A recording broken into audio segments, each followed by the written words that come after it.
Hi అండి, అందరికీ నమస్కారం.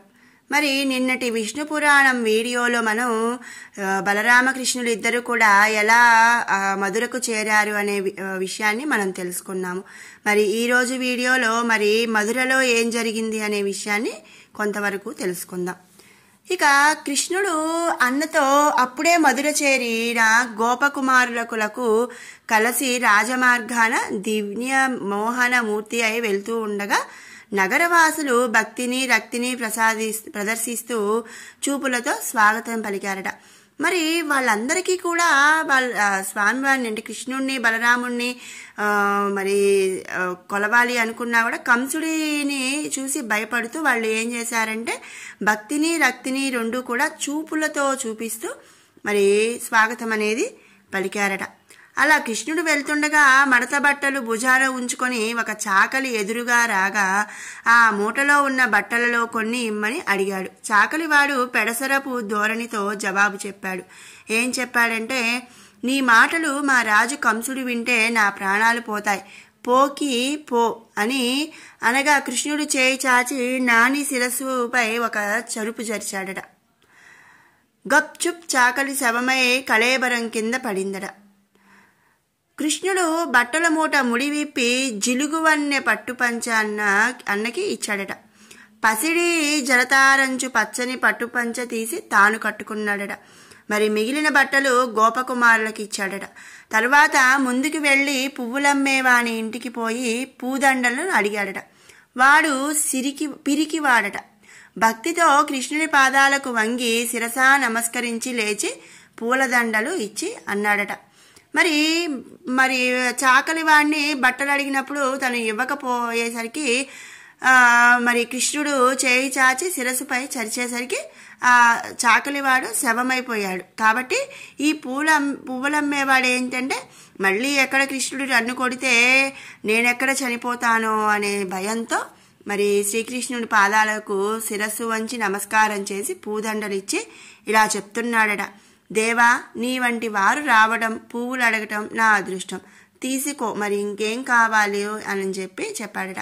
మరేమీ అక్కర్లేదు, నీ వంశం వృద్ధి పొందుగాక, నీకు ఈ జన్మలోనే మోక్షం కలుగుగాక అని వరాలిచ్చిపోయి మరి పోయి వస్తాను అని చెప్పి కృష్ణుడు బయటికి వచ్చాడట. రాచబాటలో ముందుకు పోతూ ఉన్నాడు. అంతలో ఒక కుబ్జ అంటే అంగవికృత గల ఆకృతి గల చిన్నది ఒకటి ఎదురైందట. వివిధ సుగంధ పరిమళ పదార్థాలతో చేసిన చందనం ఒక పాత్రలో ఉంచి తీసుకువస్తుంది. దానిని చూసి కృష్ణుడు నాకు కొంచెం చందనం ఇస్తావా అని అడిగాడు. ఆ కుబ్జ కృష్ణుని మోహన రూపం చూసి ముగ్ధ అయి అంటే సంతోషించి రకరకాల వస్తువులు అంటే కస్తూరి, కుంకుమ పువ్వు, చందనం, జవ్వాది ఇలాంటివన్నీ కూడా కలిపి నూరి రోజు కంసమహారాజుకు ఇస్తూ కట్నాలు కానుకలు తీసుకుంటూ ఉంటాను. నీకు తెలియదేమో, అందరికీ తెలుసు, ఇదే నా పని, నా బ్రతుకు అనగా కృష్ణుడు దాని గడ్డం చేతితో పట్టి దాని తన రెండు పాదాలతో తొక్కి మీదికెత్తి విడిచాడు. ఆశ్చర్యం ఏంటంటే దివ్య సుందరాంగి అయిపోయిందట. ఆ కుబ్జ అంటే అంగ వికృతిగా ఉన్న ఆమె చాలా దివ్య సుందరాంగి అయిపోయిందట. మరి చిరునవ్వుతో చూసి సరే ఈ పూట మా ఇంటికి రావాలి అని చెప్పి ఆమె అన్నదంట. ఇప్పుడు కాదు, వస్తా అని దాని చేతిలో చేయి వేసి నవ్వుతూ మళ్ళీ రాజమార్గాన వెళ్లి కంసుని ధనుశాలలోకి చేరాడట కృష్ణుడు బలరాముడు. అన్నతో అక్కడ ఉన్న వారి వల్ల యజ్ఞ విషయం తెలుసుకున్నాడు. ఎదురుగా గంధ పుష్పాలతో ఉన్న విల్లు చూశాడు. దగ్గరగా వెళ్లి అనాయాసంగా దానిని మీదికెత్తి నారి మ్రోగించి వంచాడట. అంటే ఆ విల్లు పుటుక్కున 2 ముక్కలైపోయిందట.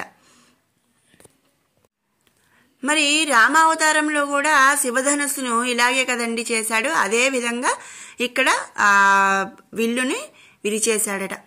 మరి దానితో ఆయుధాగారం కాపరులుగా ఉన్న వీరభటులు అదిరించగా వారిని చీల్చి చెండాడి భీకరంగా సింహనాదం చేశాడంట.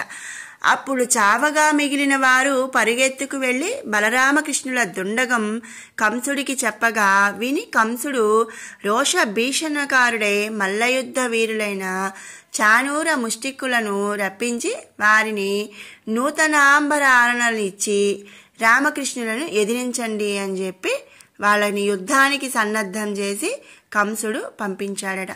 మరి వీరులైన చాణూర ముష్టికులు వచ్చిన తరువాత ఏం జరిగింది అనేది మనం రేపటి వీడియోలో తెలుసుకుందాం.